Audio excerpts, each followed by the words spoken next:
Hello and welcome everyone to our Lunch and Learn session with our member Ventura Travel and the V Social Foundation.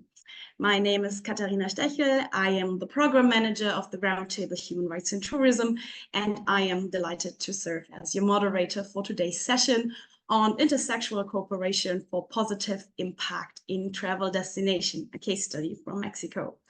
As always, please also welcome my colleague Yara Schreiber, responsible for the technical support in the background. If you have any questions during the session, please use the chat function. And if you want to ask your question anonymous, please send it as a direct message to Yara Schreiber. In this brief and hopefully inspirational session, we'll delve into how nonprofit organizations and the private sector can collaborate to significantly improve the well-being of local communities in travel destinations. We're very much looking forward to an enriching exchange of ideas and experiences. And before we'll dive into it, I'd like to take a quick moment to introduce the Roundtable Human Rights in Tourism to you, for those of you who are joining for the first time. Established in 2012, the Roundtable is a leading nonprofit initiative dedicated to promoting human rights in the tourism industry. We have a diverse membership of 41 organizations from 8 countries, including travel companies, associations, academic institutions, civil society groups, and certifiers.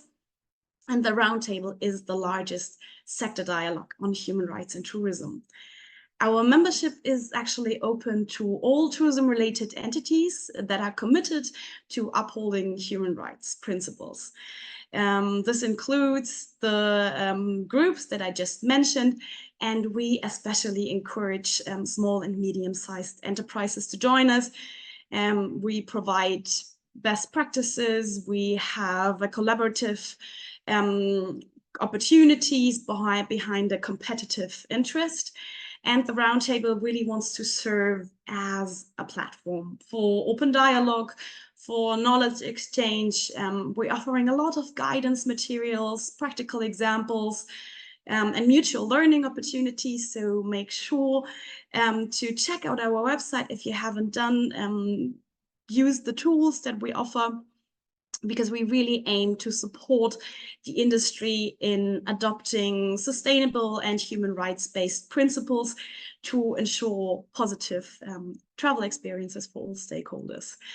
So yeah, if you are interested in a membership, feel free to reach out to us, join our mission, and we would love to be part of your journey when it comes to human rights and sustainable tourism. Let's take a look at our session today. For those of you who have been following our journey, you know that we're always busy launching numerous exciting projects. And if you haven't yet connected with us, this is a great time to do so. So sign up for our newsletter to receive event invitations and project updates. We would also highly appreciate if you evaluate today's session. We always include this feedback in the planning of new webinars and use it to make them more approachable and interesting to you. The survey only takes 1 minute and it's anonymous. So we have already posted a link into the chat. So yeah, as I said, we would highly appreciate if you fill that out.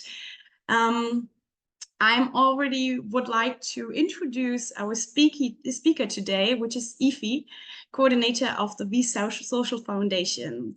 Ifi is a Costa Rican tropical biologist and an entrepreneur with extensive experience in community-based tourism projects in Central America through the V Social Foundation. She has been instrumental in supporting family projects and even founded her own ecotourism company focused on conservation and ecosystem restoration. She has presented her expertise at international congresses and is also actively involved in promoting public policies to protect women in Latin America. And I also want to give a special shout out to Ifi. She is joining us from Costa Rica, and she woke up at the insane time of 3 a.m. in the morning to be here with us and to present.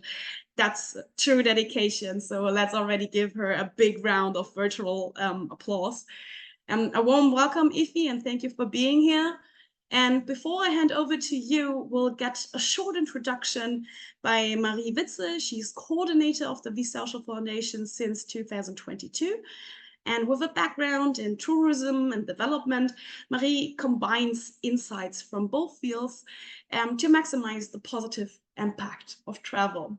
And with that, enough from my side. Marie, the floor is yours.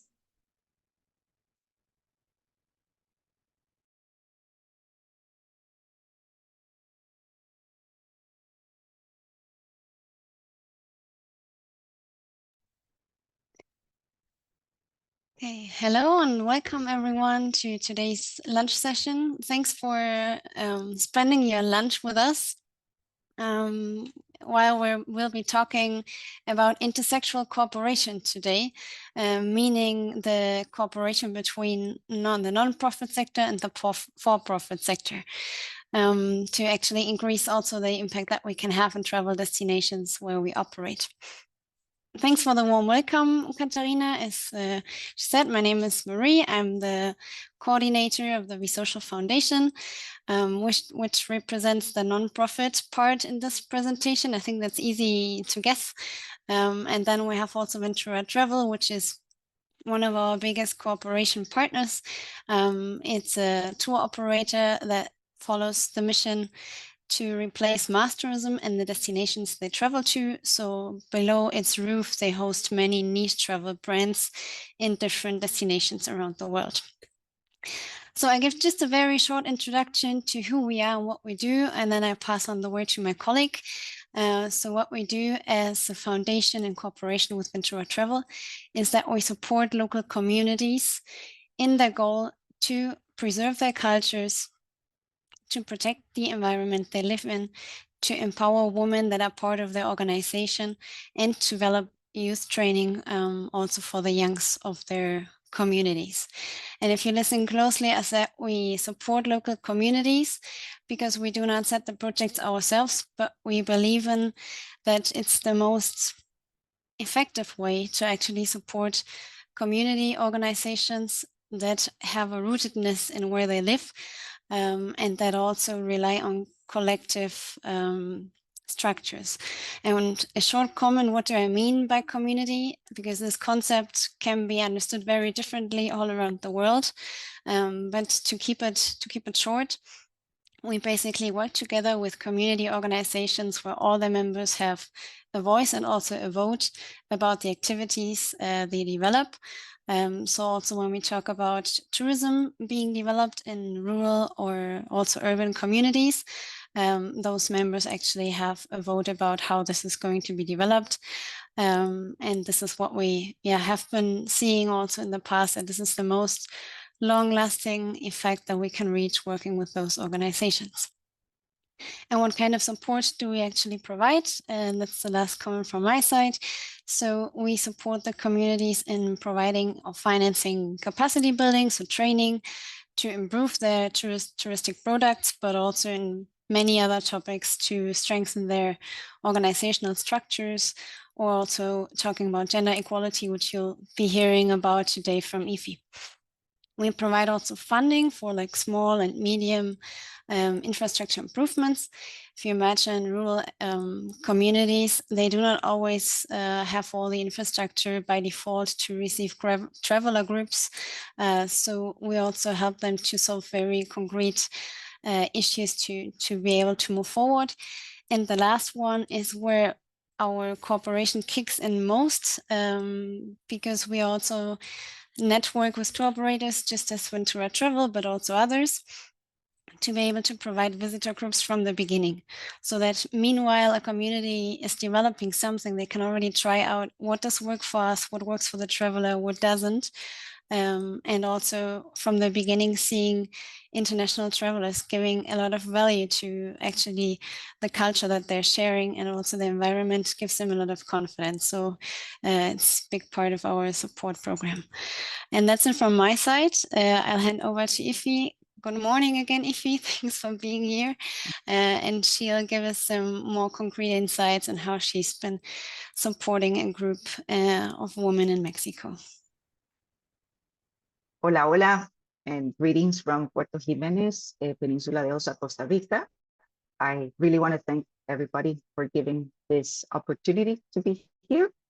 Here during this lunch session, you will have the opportunity of hearing roosters and chickens and probably monkeys, motorcycles and dogs, because as you all know, it's 4 a.m. and it's early and animals will be waking soon. So if you hear them, that's nice. And I really, really, really hope that this moment will be part of your experience, and like it was feeling like we were having lunch together. So that's the idea, that we can share this, like if you were having lunch, I'm having breakfast, you're having lunch. And so basically this case study that I want to talk about is located in Mérida, in Mexico, and in a very small town called Mucuyché. This is one of the projects that has remarkably tried to overcome gender equality and human rights in tourism.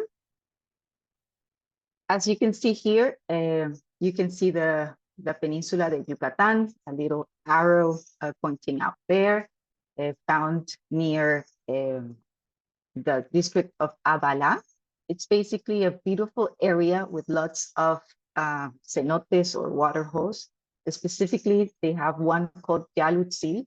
And if you fly into Mexico, you go to Merida's airport, and then from there you drive like 1 hour and a half, 49 kilometers more or less, to get to this destination.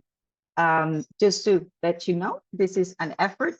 It's a partner, or this effort is a partnership with Ventura Travel and the brand Pura Ventura, and the need to follow up with the new vision of supporting community-based tourism projects in Central America. You can go to the next one. Thank you, Marie. This picture brings me a lot of excitement. First of all, this is how you write Mucuyché. So it's important whenever you want to Google it and visit the place. I hope you will end up visiting it. When I see this photo, I remember that exquisite food, delicious, fresh, recently made with wood by the woman that I have met for now 7 years. It's a project that supports gender equality and human rights in tourism. And yeah, please remember the name Mucuyché, because I really hope that when you travel to Mexico, you can remember this name and have a beautiful food and a time here in this place. We can keep going with the next one.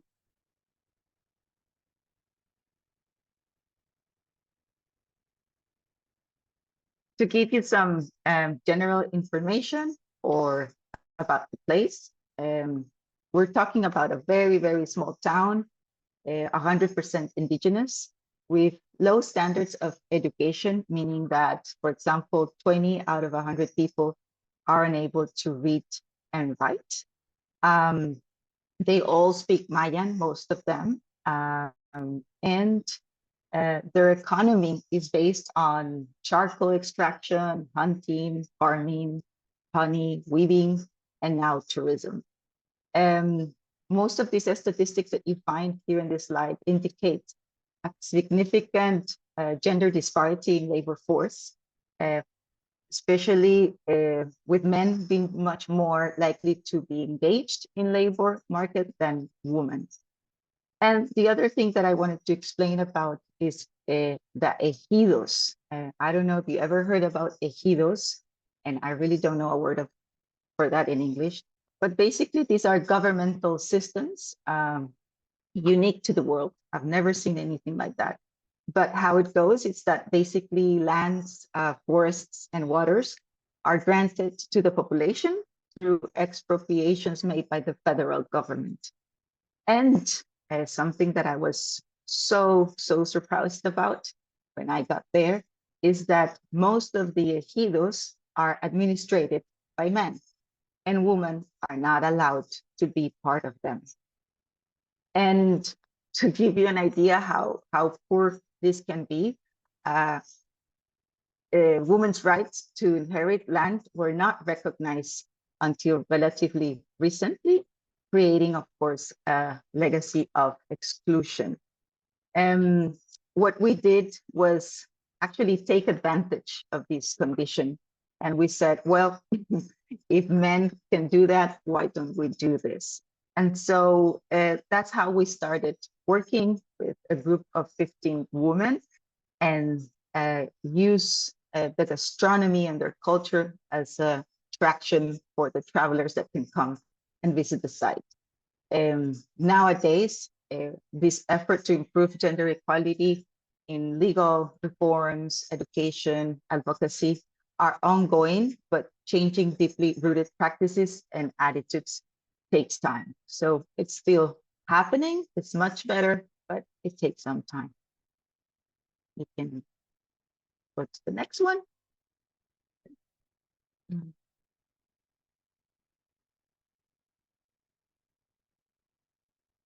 So here's a slide that shows a lot.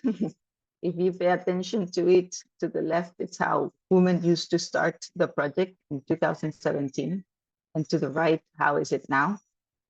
As you can see, there are beautiful advantages and improvements that are happening nowadays. Our strategy is basically to support community-based tourism initiatives. And this one specifically has a beautiful story because it started from zero. It's one of the few projects that I have worked in Central America that went from nothing to what it is now.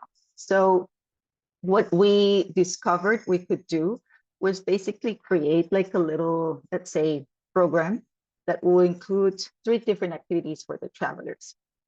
Basically, we found out that women love weaving and especially hammocks. And I don't know if you ever tried the hammocks from Yucatan Peninsula, but they're the best ever. They last for long, they're super strong, and they're quite comfortable.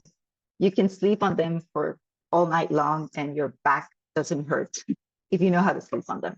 But basically, we will take the hammock workshop. We will, of course, include a beautiful lunch or dinner or breakfast, what was needed. And the woman will be happy to do that, of course. And then we will do a visit to the swimming cenote. So it's like 3 activities that we found out that were really easy to explore and present to the travelers. These initiatives basically differ from the private tourism ventures by focusing on communal benefits rather than individual gains. And of course, this was an opportunity that women had, that when visitors will come, they will basically have the opportunity to express, to cook, to share their culture and traditions to the visitors that were coming from Merida. Okay. Move to the next one.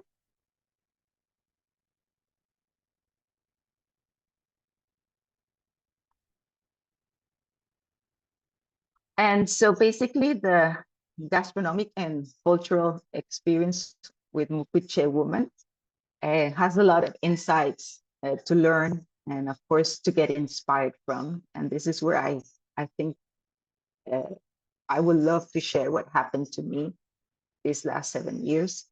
It can be defined as the project that has gone through everything, all the ups and downs that you can ever imagine, all the things that happen in rural areas, in community projects, when women start working together. And it has been a huge challenge, but it also has been an example of a big change for the woman and that community. So I'm going to share now what I think was my journey or my story of how was I able to start from zero to generate this project for the well-being of human rights for women in Mexico. And so the first thing that I did was to talk about what people didn't want to talk about. And that was about gender equality. Usually in these places, people don't like talking about that openly. And we did that. We did an open session, including men, children, women, and we talked about gender equality.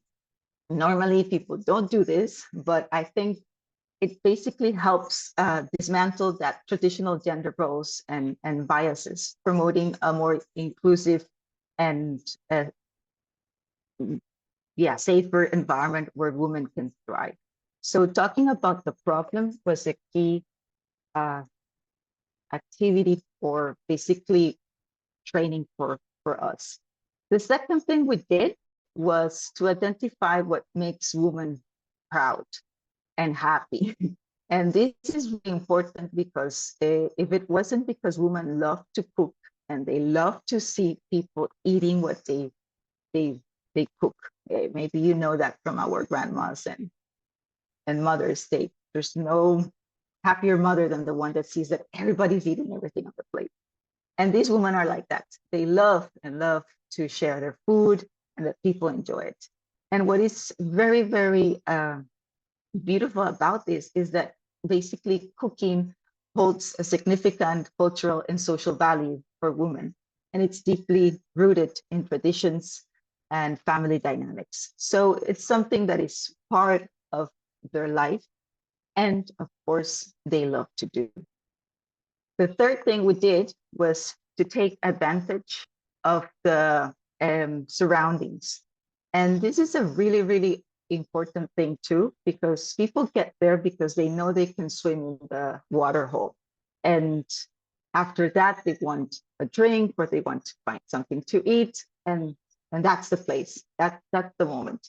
I don't know if you've ever traveled to Mexico, but mostly these big haciendas owned by big companies offer lunch and huge buffets and everything. But sometimes we want to see the real way of local cooking. And that's where we have the chance to take advantage of these surroundings. It really can significantly enhance success for a CBT project or for a community-based tourism project.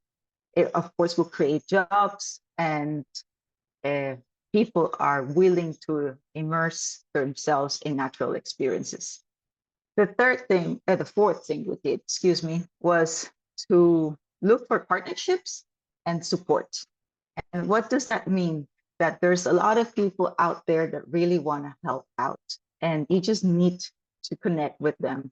It can be collaborating nonprofits, it can be governmental bodies, it could be international organizations that can actually provide technical and financial support. In this case, I want to mention that in the last year, we've been working with a social enterprise called ResiVest, and they have been fabulous in sending travelers to this destination, and of course, increasing the amount of income that the women are now generating. And lastly, I would like to mention about regular training and to be creative along this regular training. It's been really fun to do workshops and to do trainings with women there, because you're trying to create something that they have never done before. Use theater, use music, using other alternatives to break that ice, because these women are shy. If you're shy, they will always be more shy than you, because they have this basically way of being which doesn't allow them to be open and to participate as much. So you need to make them move, you need to train them constantly, and that is basically helping women develop new skills and be able to get diverse roles. So the other important thing that I will mention here is that it was really good for me to always express myself how deeply and how much I wanted this project to thrive. that things will went out correctly and that they will soon have the chance to become a better community and have a lot more family opportunities. We can move on.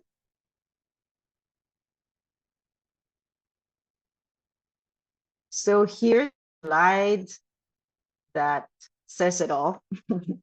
I have been using this for long, and it's from the Sustainable Development Goals. And this is basically the reason why I love working with women. I have this woman, this project in Mexico. We have another one in Guatemala, and hopefully we will have more in Central America and South America. But that's basically what happens. That women really are able to help their families, education, health. And that is something that we really appreciate and are very proud of. The women in Mucuyché, for example, have acquired entrepreneurial skills and gained resources to enhance their community. And here I can mention a little example about Alicia. Alicia is one of the women that were working with us actually. And one of her daughters got really sick from an ear infection, and she was trying to contact and look for help. And then a group of people came to their home and asked for food. She prepared it, and she was so happy to share with us that she was able to buy the expensive medicines for her daughter to be able to heal from the ear infection. So it might be so little, but it's actually really important. And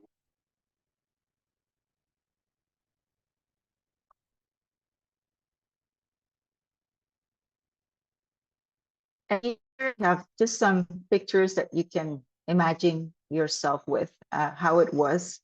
To the left, you can see the trainings that were our sessions, and we will have open areas for doing our job. And then to the right, we also have practical sessions. We were all there cooking and learning different things that we could do and processes that they can. So these are just some pictures that you can imagine. We can go to the next one.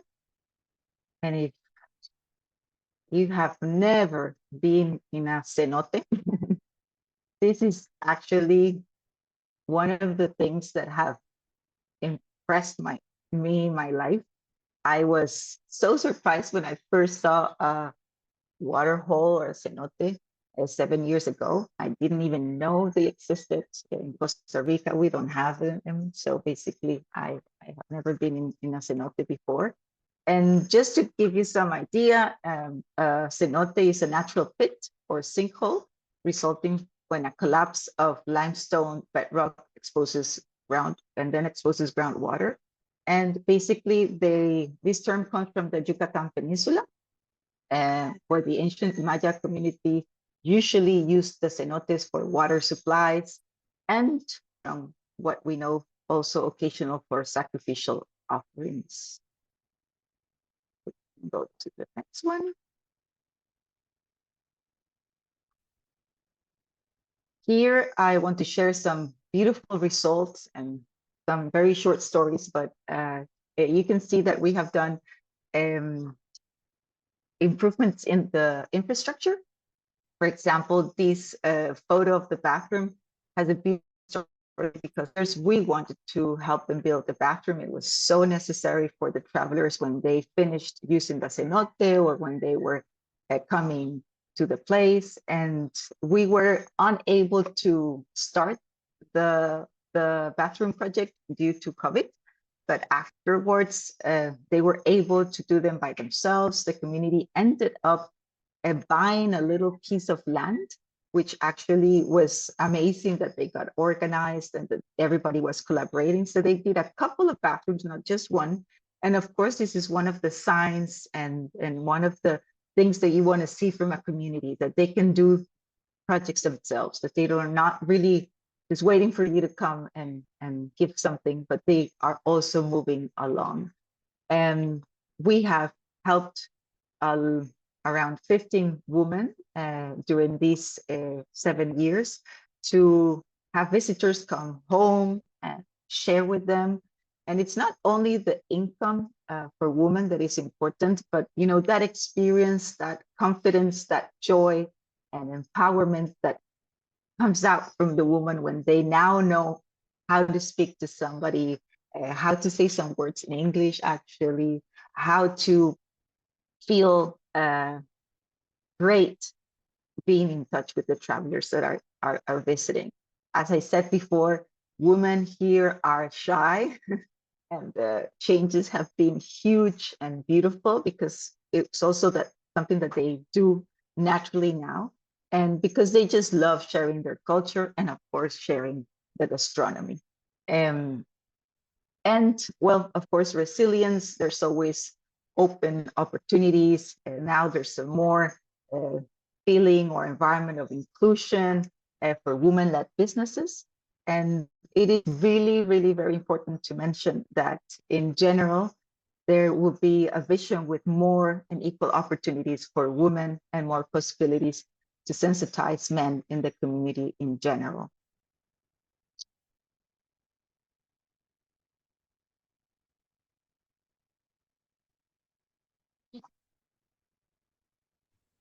And just to mention some of those ups and downs and all these things that happen when you work in a very small town, I encountered common challenges that actually happen not only in Mexico, but mostly in all of the Central American projects that I've been working for during the last 7 years. Machismo is one of or sexism is one of the most common things. I've witnessed all of this happening when I went back every year. There was women that stopped doing the cooking because the man didn't want them to do it. And there were fights between women with men. And so it was a really difficult environment. Unfortunately, men in these places often resist women's progress, enjoying their suppression and liberty. And well, regarding other challenges, we can talk about environmental degradation. Basically, people are used to burn, to throw a lot of trash everywhere, even though we try to motivate the schools and the children. These environmental degradations can basically disrupt traditional livelihoods. Internal conflict will be one of the things that usually happen then with reduced solidarity and collaboration. Lack of technology use, which is actually some of the restrictions that they have to access online markets. And again, the lack of English skills. And lastly, if you we want to share small quote that was said by one of the girls that are part of the women's group. That would be Silvia Cante Quijano. She has shared with us that finding happiness in doing what others say we can't is something of the things that she enjoys the most. And with that, I will give you the next. Thank you so much, Ifi, for this fantastic and absolutely heartwarming success story. We'll have a few moments left for asking questions. And my first one would be, and Ifi, I kind of ask you to keep your answers as short as possible. You have talked about the difficult role that man had in this project due to sexism and of course a culture that has been like this for several hundred of years, so it's always difficult to make that change. So my question is, do you maybe have a testimonial or a quote from a man that you've heard that also then saw how positive this change can be? Well, I can't remember like a quote specifically, but I remember that during the trainings and meetings, men will always come and reaffirm that they are happy that the women are there and what they're doing, which was always very important for me as a coordinator, and to be heard directly by all the other women that were there. Mm-hmm. Yeah, wonderful. I think there was also a question in the chat and also a question that I had, because you talked about the process of how you started with this workshop on gender equality, but I was missing one step ahead. So it kind of looked like you were just walking into this village and saying, look, we're going to do a gender equality project here, but I'm sure there must have been a lot of preparation. And this might be of interest, especially for the other tour operators joining us. So how did you get first in touch with the community? Did you had to get in touch with the local government? Was there support from the beginning? How did it all start? It was actually a lot of other people helping, even universities and professors that know about tourism, and they are teaching the career of tourism. We were able to have some time to talk to the local government, to understand what ejidos were, to define what women thought they could do. So it was a lot of their participation, a lot of walking in the town, looking for women that might want to join. And slowly we had more and more women interested in this. So basically, it was also very important to have people that can help you take care of the kids while the women wanted to pay attention. I found out something essential.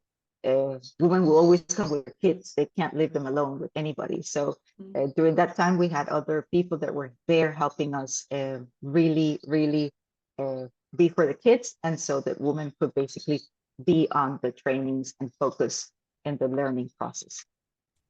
Maybe I can add one comment, even though this question was not directed to me, but what was also very important at that time, I believe that we were cooperating with Pura Ventura, like the brand of Ventura that was active in this region. So they had already like the connections in Yucatan, and they found that need. They got to know those women and made also the contact with us. Because we had like the experience of Ifi also being active with female groups in Central America, and then taking on this challenge, and she started to work on that in the upcoming years. So there was a huge benefit of being connected between both organizations. Yeah, maybe Marie, I can directly put a follow-up question for this, because you of course have a lot of experience in this project, especially in Latin America. So I was wondering, how can the project that you've done there and probably also in other destinations can be kind of a blueprint for either other projects or also other tour operators? So maybe you have like a few tips on how to start, or what is the most important framework if you would like to start these type of projects.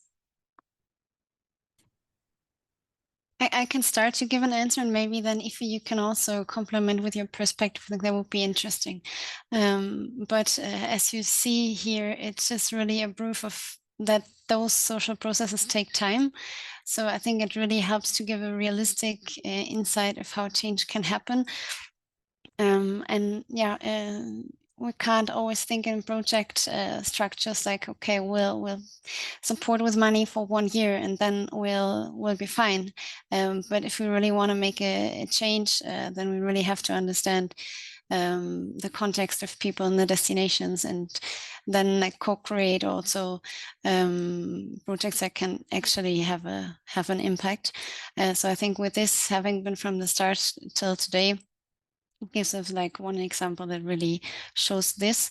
And then we're always seeking also for other corporations. We're not exclusively working with one tour operator. So if there's people interesting, I mean, also from our side, that's the interest, to be able to expand this approach to other areas. And as we saw in this example, oftentimes how we reach out to that kind of groups is through the connections of a tour operator in a destination. Not only, but oftentimes it happens like this. So this is why we wanted to point out today that it's so important to be connected. And Ifi, I also leave the word to you if you want to add up something. No, I will say that I agree in everything that you have said, but mostly we try to have a small diagnosis about the community. There's a lot of different exercises that you can do with these groups of women, and of course, find alliances like we mentioned before that can allow us together to support these community-based tourism projects. Thank you so much, and thank you for especially stretching the importance of supporting projects long-term and also for seeking cooperation. These are also two key elements of the roundtable. This is what we do, and this is what we also always encourage our members to do, because especially if projects become bigger, we need to support each other, and we need to dive into long-lasting cooperations. We had one other question in the chat, which was, I would be interested to know which travelers are coming. Are these locals, Mexicans, Latin Americans, or is it international? So what is the target group like that are now coming to visit the project? So nowadays we have people coming from France, from Germany, from Poland, Netherlands. I mean, yes, also from national, I mean, from Merida during the weekend especially. So we do have a diverse amount of people coming now, and hoping that it will get more popular every day. Maybe we can also add up to this that this is not easy to actually put in practice, because there you have a huge language barrier. And if you mentioned ResiRest beforehand, in cooperation we have in the last year worked hardly on this to also connect with small groups that are not guided with someone who can translate all the time, so that they can also have this access. And then in a rural area, find someone that can translate all the time that groups are coming was one of the huge challenges. But actually, yeah, there's a lot of demand in the international market. So we found this like a crucial thing to overcome. Yeah, definitely, and a very interesting and of course important point to raise. I think you gave so many practical advice, and I hope this is the reason why we don't have any questions within the chat, because you definitely answered all the questions that I had here on my list. As we almost at the end, I would ask both of you for just like a last statement, something that you would like the session to close with, and then I have to say one or two words before we then finally close. So Marie, maybe we'll start with you. If you have anything that you would like the audience, any takeaway that you give to the audience, and then Ifi. I think what I would like to end with is that anyone who travels by him or herself or works for a tour operator that sends people really believe in the power of the people and the places you visit. There's a lot of amazing ideas, and if you find a way to support them as a traveler, then I think you're on a good path to change a little bit the way we travel. Yeah, it's very similar. We have this incredible opportunity to travel, and when we travel, we can be more conscious, more meaningful, meeting people and really learning what they do is one of the richest way to grow when traveling, and at the same time just support in the best way the projects that need to be supported. So I'll say that whenever you need to go to Mexico, please don't remember Mucuyché. Try to visit this incredible project led by women. Thank you both so much. Thank you for the woman empowerment that we already saw in this session. I really, really hope that you could take away some of the very valuable insights.